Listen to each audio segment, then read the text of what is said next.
पता है प्रॉब्लम क्या है? एक छोटा सा एक्सपेरिमेंट जो मैंने अपने सेंटर पे किया था, अक्सर करता रहता हूँ।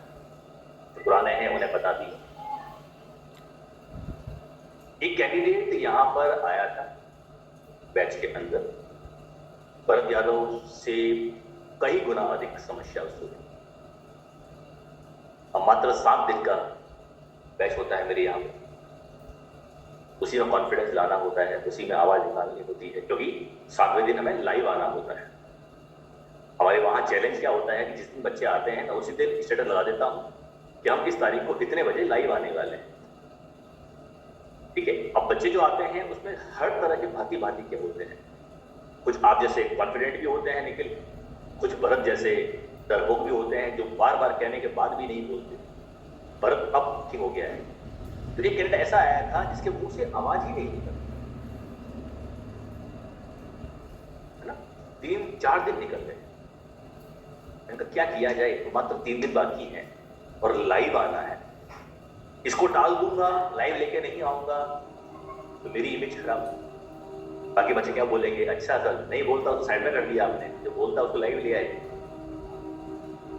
बात तो फैलेगी। क्या किया जाए? बोलता ही नहीं है। अरे कुछ तो बोल, अरे मुंह तो खोल, खाली हमिंग करने से क्या होगा? वो तो वो बराबरी किया जा रहा है अंदर अंदर। क्या करें?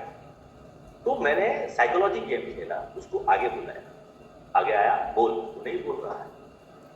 फिर मैं शुरू हुआ मुझे बरसना। मैंने कहा तुम जैसे कैंडिडेट्स है ना, नाम खराब करते सेंटर का, घर वालों का पैसा बर्बाद करते, धरती पर भार हो तुम लोग सारे वास्तव में। मतलब आवाज ठीक करना तो बहुत दूर की बात, तुम लोगों को जीने का अधिकार नहीं है सारे। कीड़े हो तुम लोग, कीड़े। और छाड़ छाड़ के मैंने उसको सुनाया, कंटिन्यू 5-7 मिनट सुनाया। वो चौंक गया। सर एकदम से उम्मीद नहीं थी उसको, सर इस तरह से ऐसे वर्ड बोलेंगे डॉक्टर होकर, खतरनाक हो। वो अंदर तक भर गया पूरा सुन सुनकर, और वो भी सबके सामने, जहां बॉयज भी हैं, गर्ल्स भी हैं, कैंडिडेट्स और भी हैं, सबके सामने एक घोर इंसान गले तक भर गया। और मेरे को लग गया अब ये बात फूटने वाली है। और फिर वो शुरू हुआ ना, नहीं होंगे आपके यहाँ पे, फ्री नहीं आया हूं, पैसे दिए हैं, हराम का खाते हो साले तुम लोग। वो भी छाड़ के शुरू हुआ, खतरनाक गालियां बोलना वो भी शुरू हुआ। अब मैं रेडी था इस चीज पे, पता है मैं कुछ सुनाऊंगा तो और सुनना पड़ेगा। मैं रेडी था उस चीज के लिए। वो कंटिन्यू 15 मिनट तक बोला है बंदा। जो बंदा एक वर्ड नहीं बोल रहा था आगे आकर डर के मारे, वो बंदा 15 मिनट तक बोला है। फिर मैंने कहा भैया अब तालियां बजाओ सब चौंक गए, क्या हो गया? तालियां बजाओ भाई, प्रैक्टिस थी ये। सुना मैंने, तुम लोग तो बुरा मान रहे हो, तालियां बजाओ। तब तालियां बजाई, मैंने गले लगाया। बेटा यही चाहता था, बस यही चाहता था कि तू बोल, एक बार कुछ और सोच। क्यों बोल पाया? क्योंकि उस समय जो उसका डर था वो उसकी इंसल्ट से छोटा हो गया। उसकी इंसल्ट बड़ी हो गई ना, इंसल्ट बड़ी हो गई, डर छोटा हो गया, तो सारी की सारी भड़ास बाहर निकल गई।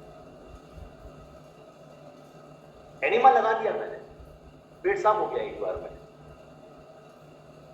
तो भैया मैं यही कह रहा हूं आपसे, घनश्याम, बलराम आपसे भी कहता हूं, भरत आपसे भी कहता हूं, महिपाल आपसे भी कहता हूं, जिन जिन लोगों को बहुत ज्यादा डर मीटिंग में आता है,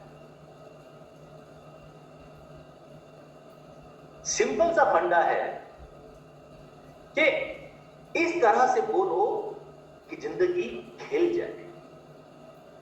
इस तरह से बोलो कि जिंदगी खेल जाए, और किसी एक बात को बोलना तभी संभव है जब उससे बड़ी कोई दूसरी बात मिल जाए। तो प्लीज कोई ऐसी बात तलाशो जिसको हर वक्त आप दिमाग में रख सको।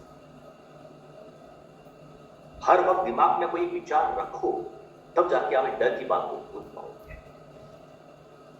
मेन परेशानी यही है घनश्याम, जब बाकी लोग जो भी हैं, जो मीटिंग में भी परेशान होते हैं, आप उस विचार को हटा नहीं पा रहे हो, विचार को हटाकर बोल नहीं पा रहे। सही कह रहा हूं मैं।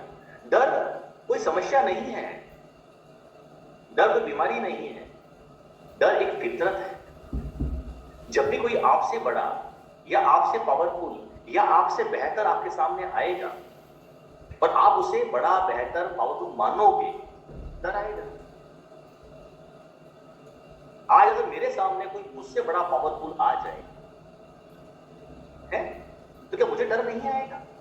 अच्छा, कल्पना करो कि स्पीच थेरेपिस्ट का एक बड़ा सेमिनार हो रहा है, ठीक है, और मुझसे बड़े बड़े बहुत दिग्गज है ना, जो पोस्ट ग्रेजुएट हैं, पीएचडी होल्डर्स हैं, विदेश से आए हुए हैं और 25-30 साल से काम कर रहे हैं, पुराने पुराने दिग्गज थेरेपिस्ट आए हुए हैं, और वहां मुझे कहा जाएगी डॉक्टर जैन आइए और स्पीच दीजिए, कुछ बताइए फला फला डिजीज के बारे में जो आपने काम किया है अब तक।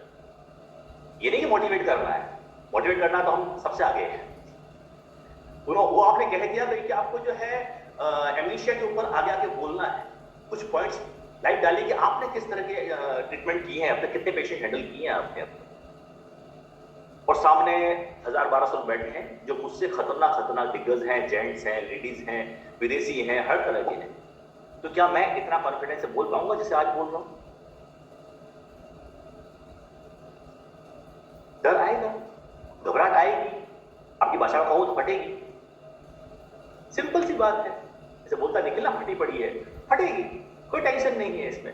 लेकिन ये बीमारी नहीं है, मैं क्लियर कर दूं,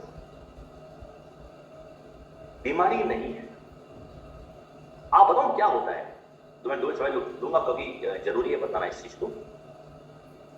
जब भी आपका सीना धक-धक करता है और सांसें फूलती है, आप उसको डर मानते हो, राइट? डर कोई एक्शन तो है नहीं कि ये हुआ डर हुआ। डर किसे मानते हो आप? कि जब भी आपका सीना भारी हो रहा है, सांस फूल रही है, धक धक हो रहा है और यहां पर भारीपन हो रहा है, आप कहते हो मुझे डर लग रहा है, यही है।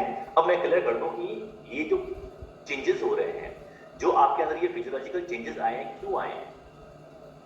जब भी आप ऐसी स्थिति में होते हो जहां आप डिस्कंफर्ट हो, जहां आप अनकंफर्टेबल हो, वहां आपका दिमाग आपको कंफर्ट करने के लिए एक्स्ट्रा काम करता है। सिंपल पट्टा है, आपका दिमाग आपकी उस बॉडी को, आपके दिमाग को उस माहौल में कोप अप करने के लिए, नॉर्मलाइज करने के लिए एक्स्ट्रा काम कर रहा है। अब तो दिमाग एक्स्ट्रा काम करेगा, एक्स्ट्रा खाना चाहिए उसको। अगर आप दिन रात काम करोगे तो खुराक बढ़ जाएगी आपकी भी, तो घर पड़े रहोगे तो खाना कम खाएगा आपको। तो दिमाग एक्स्ट्रा काम कर रहा है तो उसको एक्स्ट्रा खुराक चाहिए। वो एक्स्ट्रा खुराक कौन देगा? हार्ट उसको एक्स्ट्रा ब्लड पंप कर रहा है ताकि उसको एक्स्ट्रा ऑक्सीजन मिले खुराक के रूप में। अब एक्स्ट्रा ऑक्सीजन देने के लिए, एक्स्ट्रा ब्लड पंप करने के लिए हार्ट को फास्ट फास्ट काम करना पड़ेगा। जहां सिस्टोल डायस्टोल, जहां लबडब आपका जो है मान लीजिए 1 मिनट में 72 बार हो रहा है, वहां हार्ट को उसे 80 बार करना पड़ेगा, 90 बार करना पड़ेगा, राइट? तो ये जो धक धक धक धक हो रहा है फास्ट फास्ट, इसलिए हो रहा है क्योंकि हार्ट एक्स्ट्रा काम कर रहा है, इसलिए आपको धक धक धक धक धक धक लग रहा है। और जब ज्यादा ब्लड फ्लो हो रहा है दिमाग की तरफ, दिमाग भारी भारी लग रहा है।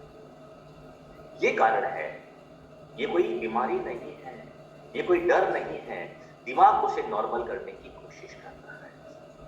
मैं इसलिए बता रहा हूं, कभी ऐसी आपको सिम्टम नजर आए ना तो ये मत समझना कि मैं डर रहा हूं, ये समझना दिमाग आपकी हेल्प कर रहा है।